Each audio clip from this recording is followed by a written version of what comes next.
聚焦国际热点，剖析军事装备。在节目开始之前，麻烦您点赞订阅。本期新闻节目的主要看点有：一、首艘12万吨航母即将交付，采用电磁弹射系统，可搭载75架舰载机；二、美国强大，全凭这11艘航母。如果全废了，美国将有怎样的后果？美国是一个拥有强大制海权的国家，最强大的屏障就是这11艘核航母。这些航母都是10万吨级的大型航母，搭载着数量众多的性能先进舰载机。如果失去所有11艘航母，那美国会马上失去制海权，从而失去全球霸权。现代海战，航母是当之无愧的战场中心。海军有没有航母，这是两个概念。但是如果美军没有了这11艘核航母，美国的全球战略威慑将大幅下降，无法像现在这样保持绝对优势。由于核动力航空母舰的部署时间很长，它是一个巨大的海军堡垒，一个不沉没的岛屿，在航母战斗群的火力范围之内，几乎没有海军力量可以抵抗它。因此，美国海军拥有11艘核航母，只要随时保证有3艘航母可机动部署，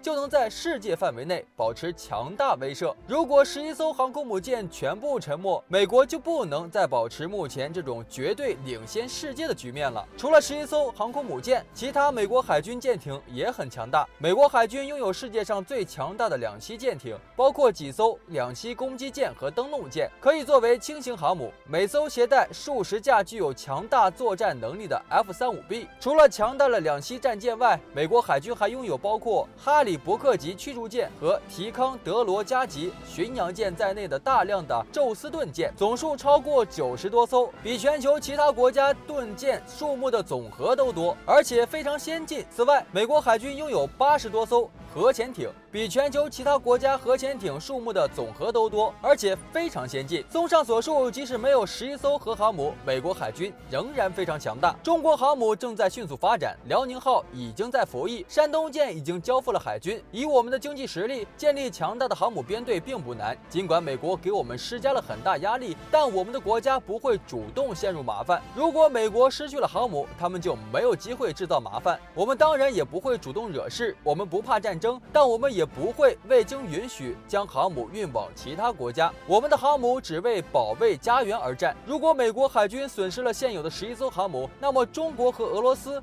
海军驰骋海洋的时代就到来了。欧洲发达国家的海军还不足以与中俄海军竞争，我国已经有了双航母、2栖攻击舰，综合作战能力强大。假以时日，我国就会成为全球海军第1强，超越其他国家海军没有问题。所以别看美国海军基础雄厚，根基深，但重点都基于这11艘航母。如果11艘航母没了，美国的强大将不复存在。如果美国真的失去了11艘航母，凭借其他优势还不会受到其他威胁，但美国的力量会急剧下降。最好的情况就是从超级大国沦落到一流强国地位。疫情已经将美国经济拖入泥潭，但不影响新型航母的进度。不久后，全球首艘12万吨航母即将交付，目前已进入倒计时。它就是美国海军福特级航空母舰的第2号舰约翰肯尼迪号航空母舰。由于吸取了首艘福特号航母的经验，在相关技术上做了不少改进，将采用电磁弹射系统，搭载75架舰载机，继续在海军方面领先世界。美国新型航母即将面世，性能优于福特号航母。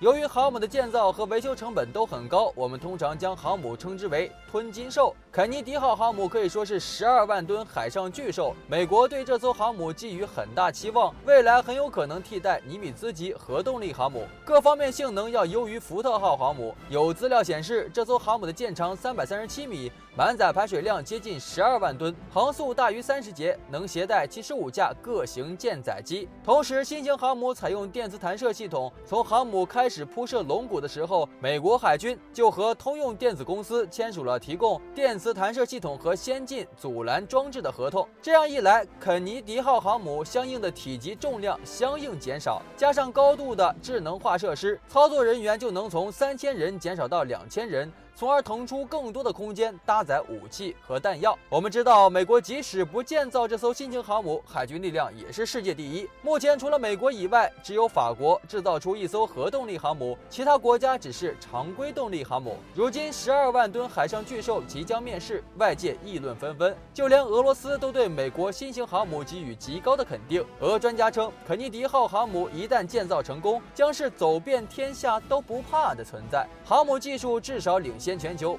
50年。美国作为世界强国，经常在别国海域附近自由航行，即使在国内疫情严峻的时候，美国航母也不消停，导致部分海军被感染新冠肺炎。新型航母服役后，美国海军更会向各国秀实力，大摇大摆地闯入别国领域。在这种情况下，各国要更加努力研制更多对付美国航母的武器，例如俄罗斯的核潜艇、核鱼雷以及高超音速武器等，这样才不会被美国欺负。对于美国11艘航母上的舰载机来说，即便起飞发动攻击，但是碍于航母根本不敢前行，面临大量导弹和饱和攻击，美国航母只有挨打的份儿，而且不用把它们击沉，让其丧失战斗力就足够了。而甲板上的舰载机也只能是有气无力，根本使不出劲儿。看上去11艘航母真的非常的厉害，但是放在西太显然还不够，而且还非常的明显。毕竟都有可能有来无回，除非离得远远的，但是不靠近不就等于摆设吗？很难想象在10年前我国海军才正式装备了第一艘具备实战能力的航空母舰，结束了半个多世纪没有航母装备的尴尬情况。但是谁也没有想到的是，在9年后，我国海军获得了一艘国产航空母舰，正式掀起了一股航母浪潮。而有消息称，预计在2021年年底，我国第3艘航空母舰应该会完成建造计划之后，正式开始进行海上测试。如果第3艘航母能够顺利服役的话，可以想象得到，第4艘航空母舰应该也已经处于设计和建造阶段了。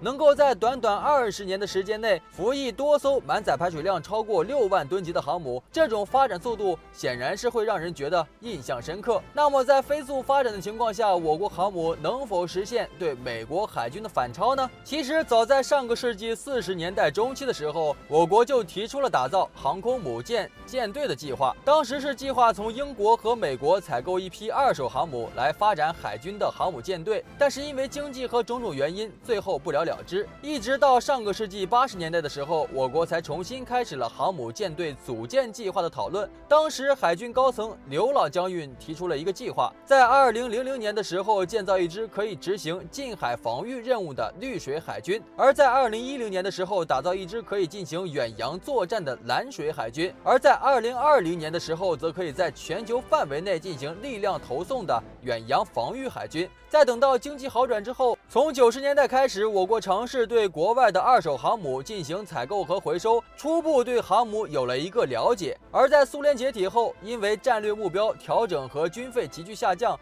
使得苏联海军的装备的多艘航母被迫退役，以废铁的价格出售给国外买家。其中乌克兰境内的黑海造船厂中尚未完工的瓦良格号航母成为了外界关注的重点。在耗费了2000万美元和数十箱二锅头之后，澳门一家公司将这艘2手航母收入囊中。而在经过10多年的等待之中，这艘完成了70%建造任务的2手航母被成功改造成为辽宁号航母，于2012年正式装备海军部队，其满载排水量超过了6万吨，可以搭载40架各类型的舰载战斗机。而以辽宁号为基础研发的山东号航母的舰载机数量则超过了50架。但是这2艘中型航母在一定程度上承担起了训练航母的作用，真正想要在远洋执行作战任务的，则需要一艘真正意义上的现代化航空母舰，也就是即将完成建造的003型航母。最近几年，通过国外公司发布的卫星照片可以发现，003型航母的满载排水量已经有可能超过了8万吨，整体的尺寸要比之前服役的2艘中型航母大得多。因为采用了直通式的斜角甲板和电磁弹射器的设计，让这艘尚未服役的航母受到了美国和西方媒体的高度重视。如果一切顺利的话，该航母预计可以在2025年正式开始列装，执行作战任务。当然，常规动力航母只是海军崛起的一个基础。真正让海军具备远洋防御能力，应该还是004型核动力航母。虽然上级还不知道004型核动力航母的具体数据参数和作战性能，但是可以肯定的是，这艘新型核动力航母肯定不输美国的尼米兹级核动力航母，甚至有机会同最新的福特级航母一较高低。在美国媒体看来，预计在10年之后，也就是2030年的时候，我国将会拥有6支航空母舰舰队。虽然在数量上要小于美国的11支航母舰队，但是在质量上已经开始慢慢去缩小两者之间的差距。并且值得关注的是，我国造舰速度是其他国家都难以比拟的。毕竟在4年的时间，我国曾经打造了一支法国海军，如果不是缺乏配套的海军官兵，相信这个造舰速度还会大幅度的提升。当然，除了航母本身以外，我国也在积极提升配套装备的性能和数量。比方说固定翼舰载战斗机，现阶段我国沈飞以歼 11BS 和 T10K2 原型机为基础研发的歼15舰载战斗机，虽然经过现代化的改进和升级，但是在面对 F35B 和 F35C 这些5代隐形舰载战斗机的时候，没有任何优势可言，甚至很难与其进行对抗。唯一一个好消息就是沈飞研制的歼31正处于试飞阶段，这款技术验证机被认为是海军下一代主力隐形舰载战斗机。因为其尚未定型，可以根据海军的作战需求进行改造和升级，同时其机体更加适合部署在航母的甲板上。考虑到沈飞拥有大量舰载战斗机的研发和使用经验，不难相信歼31有一天会出现在003和004航母的甲板上。好了，今天的精彩内容就先到这里，喜欢的朋友们记得点赞，咱们下期再见。